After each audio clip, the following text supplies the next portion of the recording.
यहाँ पर शनि जब भी बैठते हैं तो आयु की वृद्धि कर देते हैं।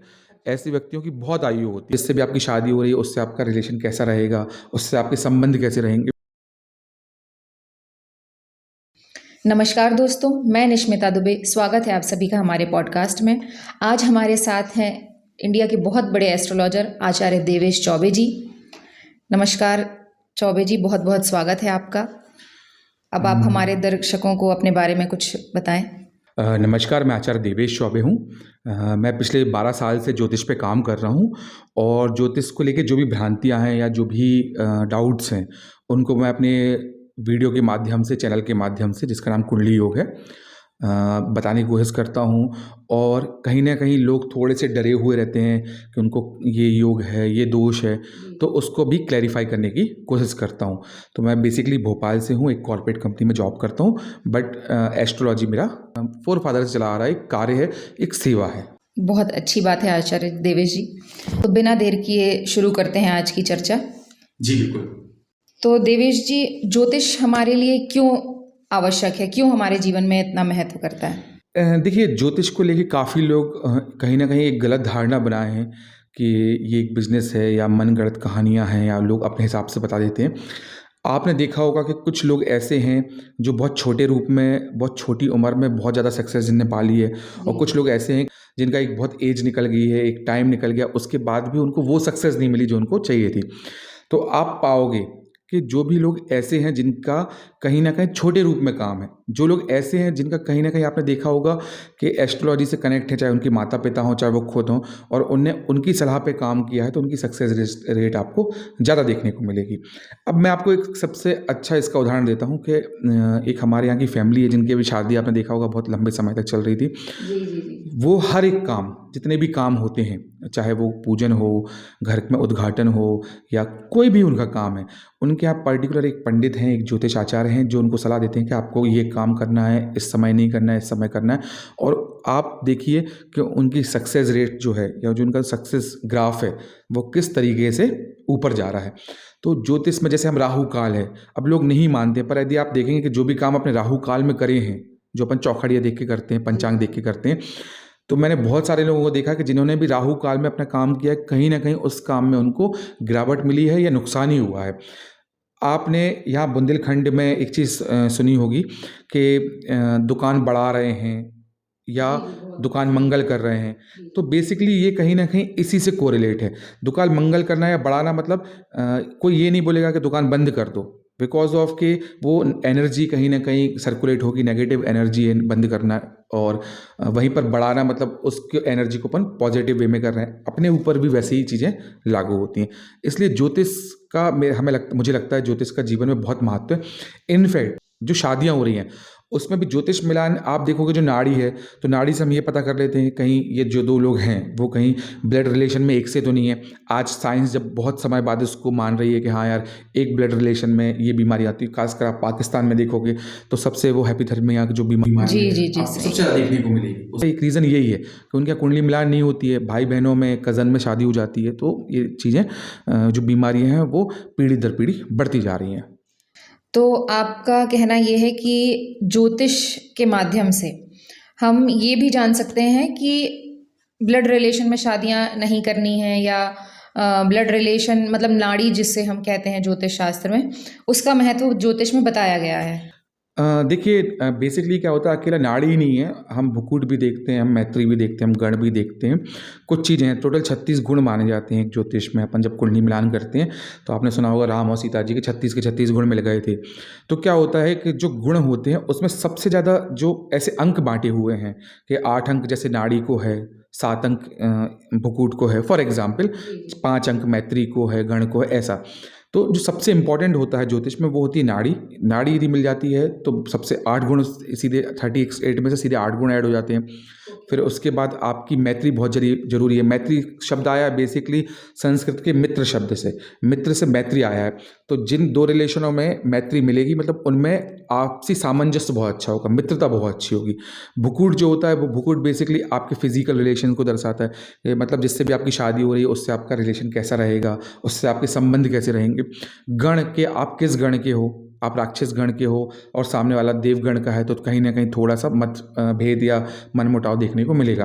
तो ये कुछ साइकिल हैं, कुछ सर्किल हैं, ग्राफ हैं, जिनसे हम बेसिकली कुंडली में पता करते हैं कि शादी कैसी चलेगी और किस तरीके से इसको आगे ले जाना चाहिए। तो देवेश जी, जैसे कई लोग ऐसे भी हैं जिन्हें अपने सही टाइम का पता नहीं है कि वो कब पैदा हुए थे, या उन कई लोग ऐसे भी हैं जिनको डेट भी नहीं है पता होती है। तो अगर उनके जीवन में कोई समस्याएं चल रही हैं तो वो क्या ऐसा उपाय करें कि उन समस्याओं से निदान पा सके? देखिए, मैं 2 चीज़ें आपको बता देता हूँ, 2 उपाय।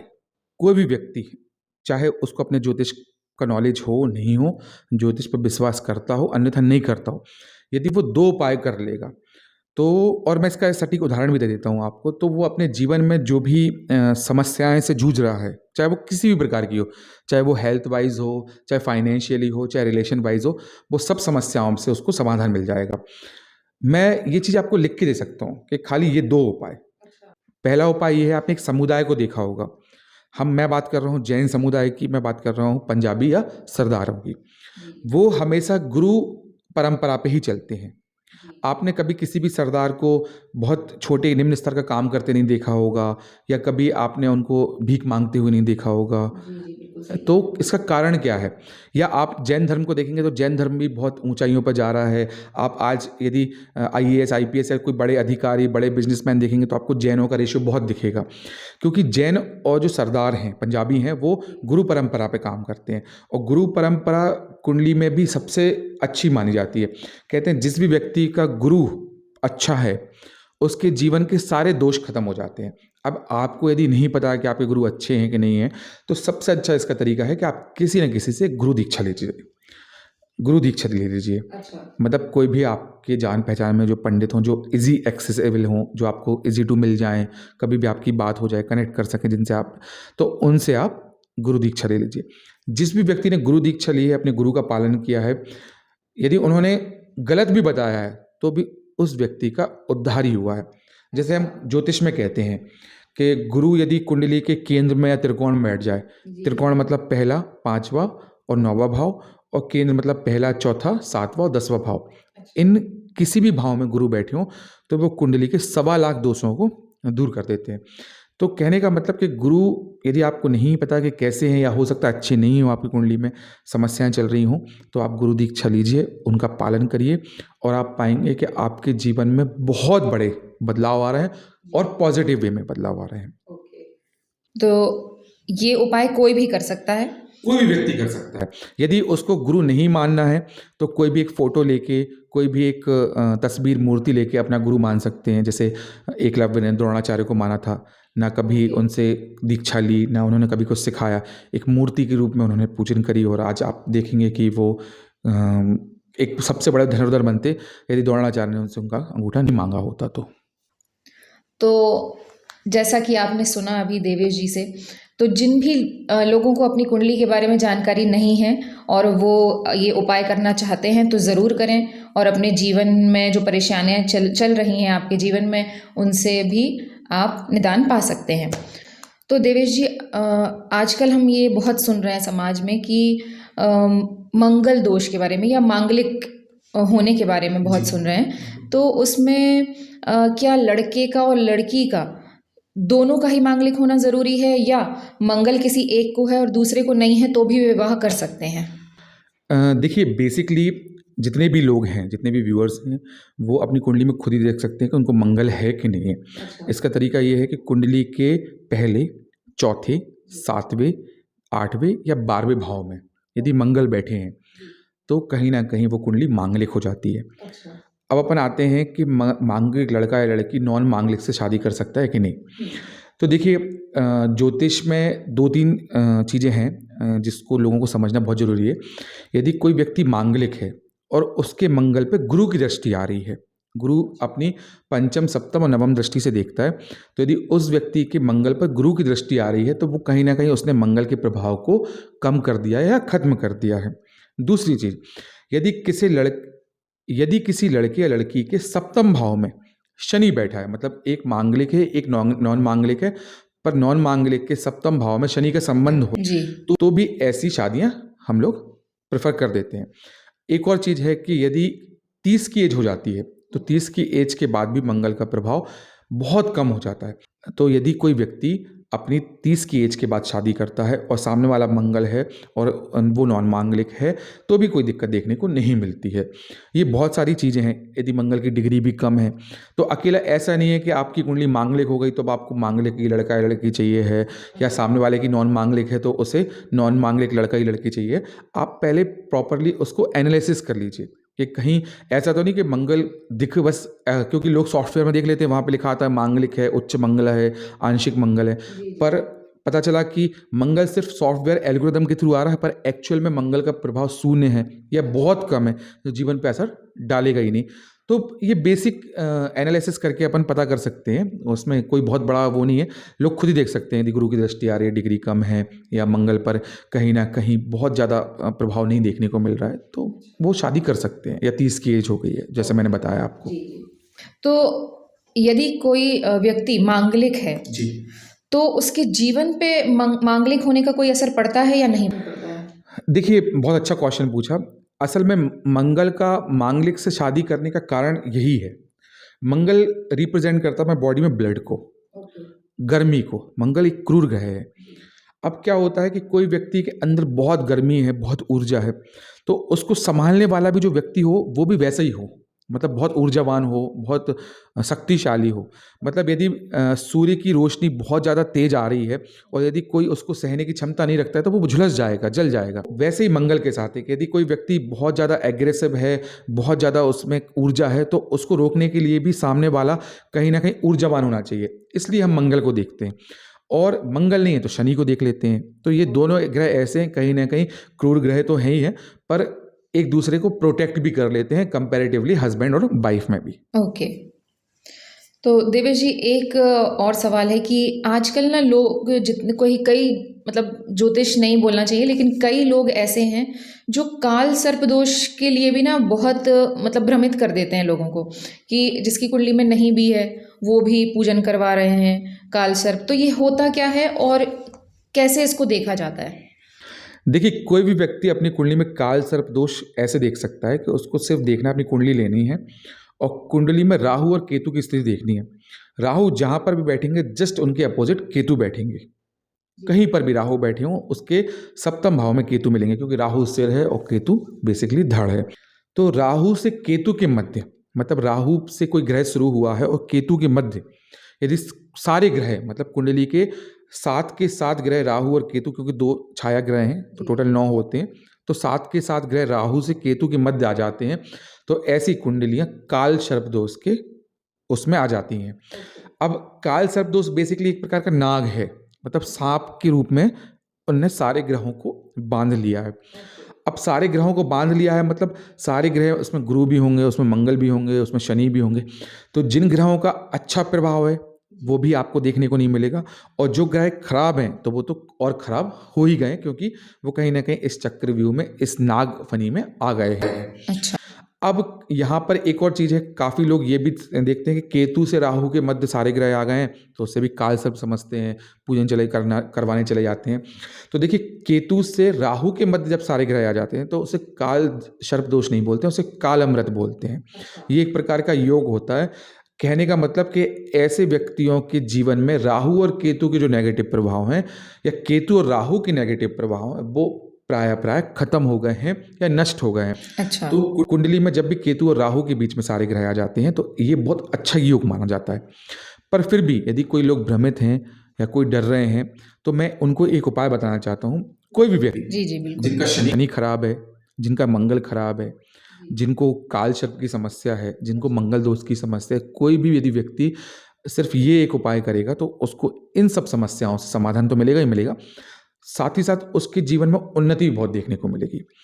देखिए, उस व्यक्ति को करना क्या है कि अपने घर से थोड़ी सी शक्कर लेनी है जी, और यदि चीनी हो जो पिसी वाली तो भी और भी बेहतर है, थोड़ी शक्कर लीजिए।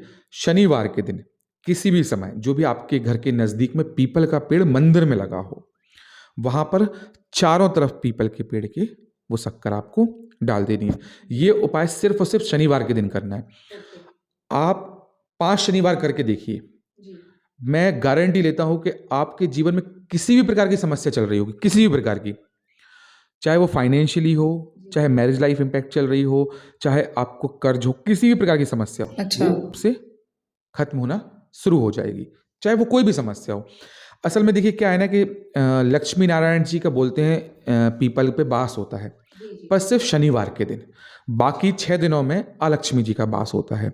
तो शनिवार को जाना है। दूसरी चीज़, आप शक्कर लेके जा रहे हो, अब शक्कर वो क्या होगा, शक्कर बेसिकली चींटियाँ खाएंगी। चींटियाँ भी आत्माएं हैं, हजारों लाखों चींटियाँ जब खाएंगी तो वो आत्माएं कहीं ना कहीं आपको दुआ देंगी, उस पेड़ के, उस पीपल के इर्द गिर्द रहेंगी, उन वहाँ से पॉजिटिव वाइब्स देंगी आपको। वो आत्माएं, अपन बोलते हैं किसी गरीब की दुआ लग गई, आप सोचो एक गरीब की जब दुआ लगती है तो आदमी कहाँ से कहाँ पहुँच जाता है। यहाँ पे लाखों, हजारों, करोड़ों चींटियों की जब दुआएं लगेंगी तो व्यक्ति के जीवन में, मैं खुद ही ये उपाय करता हूँ और आप माने चाहे नहीं माने, जब से मैंने उपाय शुरू किया है मुझे अपने जीवन में बहुत पॉजिटिव वाइब्स देखने को मिल गई हैं। अच्छा। देवेश जी, यदि किसी की कुंडली में स्वास्थ्य से रिलेटेड समस्या दिख रही हो और काफ़ी समय से व्यक्ति परेशान हो, तो उसके लिए आप कोई उपाय बता सकते हैं? देखिए, कोई भी व्यक्ति किसी भी तरह के हेल्थ इश्यूज से गुजर रहा हो, चाहे वो माइनर हो चाहे वो मेजर हो, सिर्फ एक उपाय है, यदि वो आप कर लेंगे तो आपके जीवन में जो भी स्वास्थ्य से संबंधित समस्याएं हैं वो बहुत जल्दी ठीक हो जाएंगी। आपको कुछ नहीं करना है, मंगलवार के दिन एक हनुमान जी की फोटो लानी है जिसमें हनुमान जी संजीवनी जो पर्वत लिए हैं वो लिए हों, जो उड़ते हुए आपने देखी होगी बहुत जगहों पे, घर पुराने घरों में पहले होती थी फोटो। हाँ, तो वो फोटो आपको अपने घर की नॉर्थ वॉल पे लगा देना है, ओके। जिसकी दृष्टि दक्षिण नॉर्थ मतलब उत्तर दिशा में लगा दें। उत्तर दिशा पे लगा देंगे तो कहीं ना कहीं दृष्टि आपकी दक्षिण दिशा में आ जाएगी। तो नॉर्थ वॉल पे वो आपको फोटो लगा देनी है। आप पाएंगे कि घर में यदि कोई व्यक्ति मतलब किसी बीमारी से जूझ रहा है या कहीं ना कहीं उसको कोई रोग हो रहा है, या चाहे वो छोटे छोटे सर्दी जुकाम ही क्यों ना लगे हों, कोई भी रोग होंगे, तो हनुमान जी एक तो रक्षा करते हैं, साथ ही साथ आपके घर में कहीं ना कहीं फोटो के रूप में या एक एनर्जी के रूप में संजीवनी आ गई है, और जहाँ पे संजीवनी है वहाँ पे तो रोग मुझे लगता है हो ही नहीं सकते हैं। तो आप ये एक उपाय सबसे बेहतर उपायों में से एक है यदि किसी को रोग से संबंधित समस्या किसी भी प्रकार की। और देवेश जी, एक चीज़ और है कि ना आजकल लोगों में ना पैसे को लेके बहुत परेशानी है, मतलब धन किसी का जुड़ नहीं रहा है, जितनी तनख्वाह है उतना खर्च हो जा रहा है। तो उसके लिए हम क्या उपाय कर सकते हैं कि लोगों के पास धन जुड़ने लगे?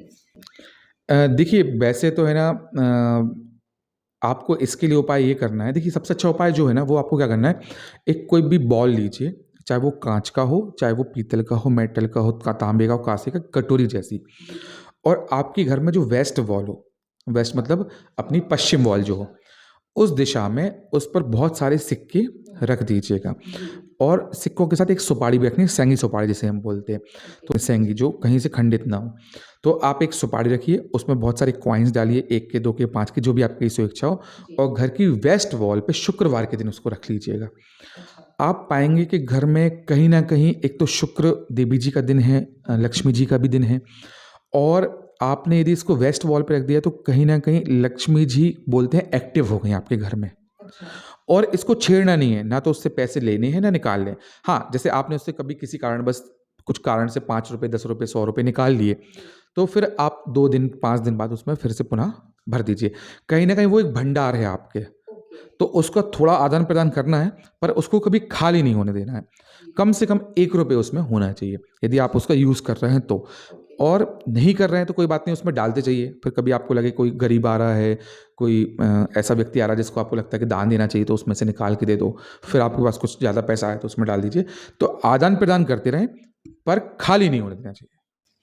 तो क्या हम ऐसा भी कर सकते हैं कि जैसे मान लीजिए कि पश्चिम दिशा में लोग अधिकतर अलमारियों में जो लॉकर होता है उसमें पैसे रखते हैं, जेवर रखते हैं, तो क्या उसको भी हम पश्चिम दिशा में रखेंगे तो ऐसा हो सकता है कि धन आगमन मतलब जल्दी हो या ज़्यादा हो?